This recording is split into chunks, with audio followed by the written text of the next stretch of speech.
বসিরহাটের হাসনাবাদে সিপিএম এ ভাঙন, শতাধিক সিপিএম কর্মী সমর্থকের তৃণমূলে যোগ। অভিমানে দূরে সরে থাকা তৃণমূল কর্মীরাও ফিরল ঘরে।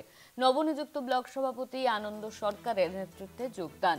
বসিরহাট হাসনাবাদে সিপিএম এ ভাঙন, নবনিযুক্ত ব্লক সভাপতি আনন্দ সরকারের নেতৃত্বে যোগদান। আমাদের সঙ্গে ফোন লাইনে রয়েছেন আমাদের প্রতিনিধি সঞ্জিত চক্রবর্তী। সঞ্জিত, অভিমান করে থাকা তৃণমূল কর্মীরা তারাও কিন্তু তৃণমূলে ফিরলেন, ঠিক কি জানা যাচ্ছে? দলের তরফে কি বলা হচ্ছে?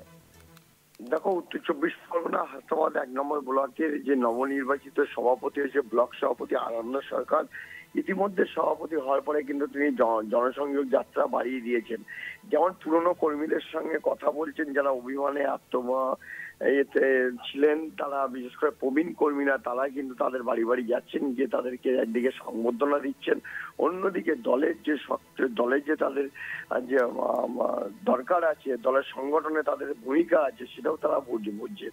কিন্তু গতকালকে বিশেষ করে রাত্রিবেলা যেটা বরুণাট গ্রাম পঞ্চায়েতের যেখানে গিয়েছিল, সেই জায়গায় কিন্তু যে জনসংযোগ যাত্রা ছিল এবং সংবর্ধনা অনুষ্ঠান ছিল, সেই অনুষ্ঠানে শতাধিক সিপিএম কর্মী সমর্থকরা তৃণমূলে যোগদান করেন এবং তারা বিশেষ করে সিপিএম কর্মী আশরাফ গাজী তিনি দাবি করেন যে মুখ্যমন্ত্রী মমতা বন্দ্যোপাধ্যায়ের উন্নয়নের শরিক হতেই তারা কিন্তু তৃণমূলে যোগদান করলেন।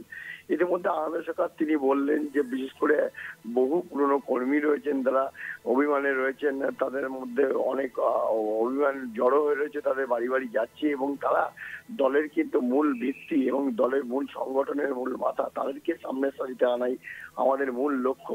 ইতিমধ্যে তুমি জানো এই ব্লক সভাপতি নিয়ে কিন্তু বিশেষ করে গোষ্ঠীদ্বন্দ্ব প্রকাশ্যে ছিল, তৃণমূলের বারবার ক্ষোভ উগলে দিয়েছিল প্রাক্তন ব্লক সভাপতি। কিন্তু তার মধ্যে যে আনন্দ সরকারের জনসংযোগ ও সংবর্ধনা অনুষ্ঠানের যাত্রা এক অভিনব কর্মসূচি দিয়েছে, যার কারণে মানুষের দরবারে যাচ্ছেন এবং সেখানে গিয়ে প্রবীণদের যেমন যারা দল থেকে মুখ ফিরিয়ে নিয়েছিলেন, ঘরে বসেছিলেন, তাদেরকে যেমন সংবর্ধনা দিচ্ছেন, অন্যদিকে তাদেরকে সবকিছু বোঝাচ্ছেন এবং তাদের দলের প্রয়োজন আছে। অন্যদিকে বিরোধী শিবির থেকেও কিন্তু ভাঙন ধরাচ্ছেন। এই শতাধিক সিপিএম কর্মী সমর্থক তার এই সংবর্ধনা অনুষ্ঠানে এসে দলে যোগদান করলেন।